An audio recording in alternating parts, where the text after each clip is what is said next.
بسم اللہ الرحمن الرحیم. السلام علیکم ویورز. پروگرام ایکسپوز انڈیا میں خوش آمدید. میں ہوں حیدر حیات خان. ناظرین، گزشتہ سال 9 نومبر کو جب پاکستان کرتارپور راہداری کھول رہا تھا، پاکستان اپنی سکھ کمیونٹی کے لیے بلکہ دنیا بھر کی سکھ کمیونٹی کے لیے ایک پازیٹیو جیسچر دے رہا تھا، ٹھیک اسی دن 9 نومبر کو بھارت کی سپریم کورٹ نے ایک فیصلہ دیا، ایک تاریخی فیصلہ دیا جس کو 15 نومبر کو سنایا جانا تھا، لیکن چونکہ پاکستان کی جانب سے ایک پازیٹیو جیسچر دیا جا رہا تھا دنیا بھر کی سکھ کمیونٹی کو بلکہ پوری دنیا کو، تو ویسے میں بھارت کی جانب سے ایک فیصلہ آیا، بھارت کی سپریم کورٹ کی جانب سے ایک فیصلہ آیا جس کے مطابق بھارت میں 28 سال قبل 1992 میں شہید کی جانے والی بابری مسجد کی جگہ رام مندر کی تعمیر کا حکم دیا گیا. اس فیصلے کے آتے ہی بھارت کے مسلمانوں کو، بھارت کی اقلیتوں کو اس چیز کا یقین ہو گیا کہ بھارت اب سیکولر بھارت نہیں ہے بلکہ بھارت اب صرف انتہا پسند ہندوؤں کا بھارت ہے. اس کے بعد پچھلے ایک سال کے اندر بھارت میں مختلف فسادات ہوئے اور اب گزشتہ ہفتے بھارت کی ایک اور عدالت نے 28 سال قبل شہید کی جانے والی بابری مسجد کے الزام، جو ملزمان تھے اس کے، جنہوں نے موب کو مجبور کیا کہ وہ جا کر بابری مسجد کو شہید کریں، وہ 32 کے 32 ملزمان کو بری کر دیا لیک آف ایویڈنس کی بنیاد پر. آگے چل کے آپ کو کچھ ویڈیوز دکھائیں گے جس میں وہ لوگ جو کلپرٹس ہیں وہ خود اس چیز کو ایڈمٹ کر رہے ہیں، فخریہ انداز میں یہ بتا رہے ہیں کہ ہاں ہم گئے تھے، ہم نے ڈیمالش کیا، ہم نے شہید کیا بابری مسجد کو، لیکن ان کے وہ بیانات بھارتی عدالت نے نہیں سنے. وہ گونگی، وہ بہری بھارتی عدالت جو صرف ہر وہ فیصلہ کر رہی ہے جو مودی کا فیصلہ ہے، وہ بھارتی عدالتوں نے ان تمام لوگوں کے کہے ہوئے الفاظ کے بعد بھی ان کی ان سٹیٹمنٹس کو رد کر دیا اور ان تمام لوگوں کو بری کر دیا، جس کے بعد اب یہ چیز اٹل ہو گئی ہے کہ بھارت صرف اور صرف انتہا پسند ہندوؤں کا ملک ہے. وہاں پہ کسی اور مذہب، ایون جو صحیح ہندو ہیں، ان کے لیے بھی اب بھارت محفوظ ملک نہیں ہے. اس کے اوپر آج کے پروگرام میں بات کرتے ہیں پہلے حصے میں، اور بات کرنے کے لیے میرے ساتھ موجود ہیں لارڈ نذیر احمد صاحب، رکن ہے برطانوی ہاؤس آف لارڈز کے. لارڈ نذیر احمد صاحب بہت شکریہ آپ کے وقت کا. پاکستان سے میرے ساتھ موجود ہیں نورین فاروق ابراہیم صاحبہ، رکن ہے قومی اسمبلی کی پاکستان تحریک انصاف سے ان کا تعلق ہے. نورین فاروق ابراہیم صاحبہ، آپ کو بھی بہت بہت شکریہ.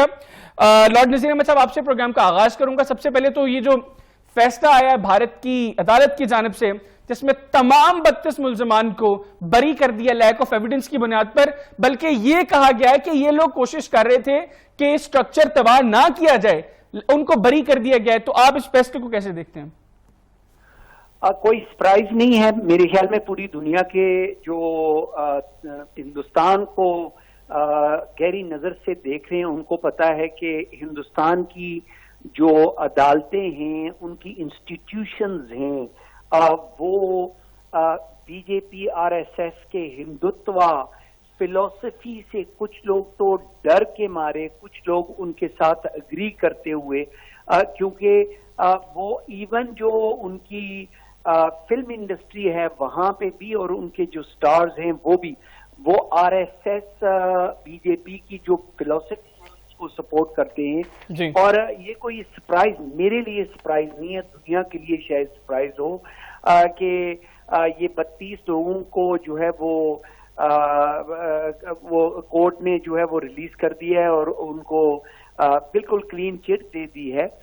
کیونکہ پہلے بھی ان کے کورٹس میں آپ نے دیکھا تھا کہ یہ جب بلیک انک ان کے چہروں، وکلاء کے چہروں کے اوپر پھینکی جاتی تھی، بلکہ میں نہیں کہہ رہا ہوں، کانگریس کے لوگ جو ہندوستان کے اپنے لوگ ہیں وہ ٹویٹر پہ آپ دیکھیں، اور آپ نے، مجھے پتا ہے کہ آپ نے ان کو ری ٹویٹ بھی کیا ہے، جہاں پہ وہ ان کے جو اپنے لوگ ہیں وہ کہہ رہے ہیں کہ یہ اس جو فیصلہ ہے اس سے ثابت ہوتا ہے کہ ایون جو ان کی جوڈیشری ہے، ان کا میڈیا تو پہلے ہی دبا ہوا ہے جی. اور وہ وہی بات کہتے ہیں جو ہندوتوا کے، میں یہ دوبال کی بات کر رہا ہوں، میں امیت شاہ کی بات کر رہا ہوں، میں ان کی جو فلسفی ہے، جو ان کی سوچ ہے، اس کو پروموٹ کرنے کے لیے وہ دیکھیں.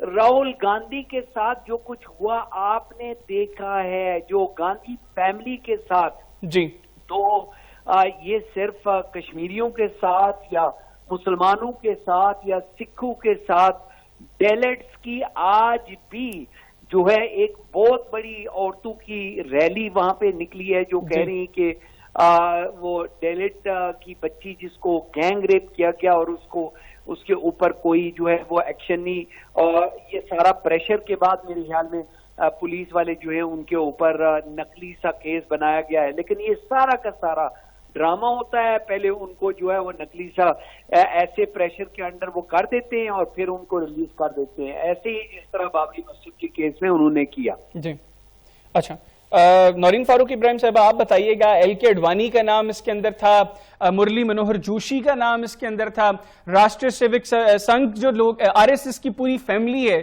جو اس کے فاؤنڈر ممبرز ہیں ان کا نام تھا, ان کی جو فاؤنڈر فیملی ہے اس کا نام تھا, شیو سینا کے لوگ اس میں شامل تھے, ان تمام کو کلین چٹ دے دی ہے. تو آپ بھارتی عدالت کے اس فیصلے کو کیسے دیکھتی ہیں؟ دیکھیں جی, یقینی طور پہ جیسے کہ ہم سب اس بات پہ متفق ہیں کہ جو بھارت کی جو ایک سیکولر ساکھ تھی جسے ہندوستان کہا جاتا تھا وہ اب یقینی طور پر ختم ہو گئی ہے. یہ ایک بات تو طے ہے. اور دوسری بڑی بات جو کافی قابل تشویش ہے وہ میں یہ کہنا چاہتی ہوں کہ اب مسلمانوں کے لیے وہاں کوئی جگہ نہیں رہ گئی رہنے کے لیے, کیونکہ آپ دیکھیں کہ وہ کس طرح کے مظالم کشمیر میں آلریڈی کر رہے ہیں, کتنی زیادہ مائنورٹیز کے ساتھ, اور پھر خاص طور پہ مسلمانوں کو ٹارگٹ بنایا جا رہا ہے.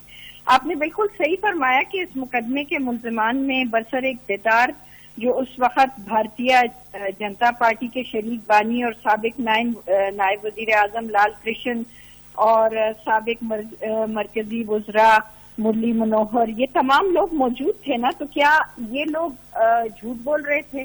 یہ کیا عینی شاہد نہیں تھے؟ تو یہ بڑا ہی ان کا ایک غلط فیصلہ ہے, اور میرا خیال ہے کہ اس وقت کافی انڈیا کے اندر بھی اس کے ٹرمائل ہو سکتا ہے اس کی وجہ سے, کیونکہ ان کا تو یہی کہنا ہے کہ انہیں کوئی اتنے زیادہ شواہد نہیں ملے. اب ایک سپریم کورٹ کی رولنگ تھی اور اس کے بعد انہوں نے ایک اسپیشل کورٹ جو لکھنؤ میں آئی ہے اس میں انہوں نے یہ جاری کیا ہے یہ فیصلہ. تو یہ انڈیا کو اب دیکھنا چاہیے اور ان کو سوچنا چاہیے کہ وہ کس قسم کا ایک انڈیا دنیا کے سامنے لے کر آ رہے ہیں. بالکل ٹھیک. اچھا, جس طرح نورین صاحب بات کر رہی تھیں کہ جو ایل کے اڈوانی ہیں, مرلی منوہر جوشی ہیں, آر ایس ایس کے لوگ ہیں, شیو سینا کے لوگ ہیں, اس میں بی جے پی کی کرنٹ رکن لوک سبھا پرگیا سنگھ ٹھاکر کا نام بھی تھا. یہ وہی پرگیا سنگھ ٹھاکر ہیں جن کے اوپر ایک بلاسٹ کا الزام بھی ہے جس میں 6 لوگ مارے گئے. اس کے باوجود وہ ان کو بی جے پی نے ٹکٹ دیا اور پرگیا سنگھ ٹھاکر بی جے پی کے ٹکٹ پہ دہلی سے لوک سبھا کے رکن منتخب ہوئی. اور اس سے جب سوال کیا گیا بابری مسجد کی شہید کیے جانے سے متعلق تو اس نے کیا کہا تھا, پہلے ذرا وہ شارٹ سنیے گا, اس کے بعد آگے پروگرام میں اس کے اوپر بات کرتے ہیں. بھی کہا ہے, میں اس سے بالکل ہی پلٹ گئی تھی, ڈھانچہ توڑا تھا اور میں بھویہ مندر بنانے جاؤں گی. بالکل پورن آتم وشواس کے ساتھ بول رہی ہوں. یہ میرے رام جی ہیں, میرے آدرش ہیں, میری شردھا ہے, میری بھکتی ہے. رام راشٹر ہے, راشٹر رام ہے, اس لیے بھویہ مندر بنانے سے مجھے کوئی نہیں روک سکتا. لیکن ووادت ڈھانچہ گرانے میں بھی آپ میں گئی تھی. کائے کا ووادت ڈھانچہ؟ ہمارے رام جی کا مندر ہے, بھویہ مندر بنائیں گے, پنرنرمان کریں گے اس کا. لیکن چناؤ آیوگ کا کہہ رہا ہے کہ دھرم اور جاتی کے نام میں نے کہہ دیا اپنا وشے. اب آپ بتائیے, جس کو جو کہنا ہے کہے, میں صرف اپنی بات کہہ رہی ہوں. بتائیے. بی جے پی کم سے کم اس پہ اسپشٹ طور پر نہیں بولتی ہے, ہمیشہ ان سے رام مندر کو لے کر سوال کیا جاتا ہے تو وہ یہ کہتے ہیں کہ معاملہ سپریم کورٹ میں ہے اور وہاں سے جو بھی نرنے آئے گا ہم کو سر. آپ کہہ رہی ہیں کہ نہیں ہم تو بنائیں, ہم بھویہ مندر جی لارڈ نذیر احمد صاحب, یہ پرگیا سنگھ ٹھاکر کہہ رہی ہیں میں نے مندر گرایا ہے, میں وہاں پر, لیکن بھارتی عدالتیں کیوں نہیں مان رہی کہ وہ وہاں پر گئی ہیں؟ ان کی یہ جتنے فیشسٹ قسم کے جو سیاستدان ہیں بی جے پی کے, آر ایس ایس کے, ان کے کریڈینشل بڑھتے ہیں. یہ جب یہ کہتے ہیں نا کہ انہوں نے یہ کیا, یہ مسلمانوں کے ساتھ ظلم کیا, ان کی مسجد گرائی, ان کے گھروں کو آگ لگائی, ان کے جو ڈیلیٹس ہیں ان کی بچیوں کے ساتھ زیادتی کی, مسلمان, یہ ان کے پھر ان کو زیادہ سپورٹ ملتی ہے. انفارچونیٹلی جو آج کا بھارت ہے, ہندوتوا بھارت, وہ انپریسیڈنٹڈ, یہ ماڈرن ٹائمز میں اس قسم کی کہیں بھی آپ کو رولنگ پارٹی, میں نے پہلے بھی آپ کے پروگرام میں حیدر صاحب یہ گزارش کی تھی کہ میں اس کو جس طرح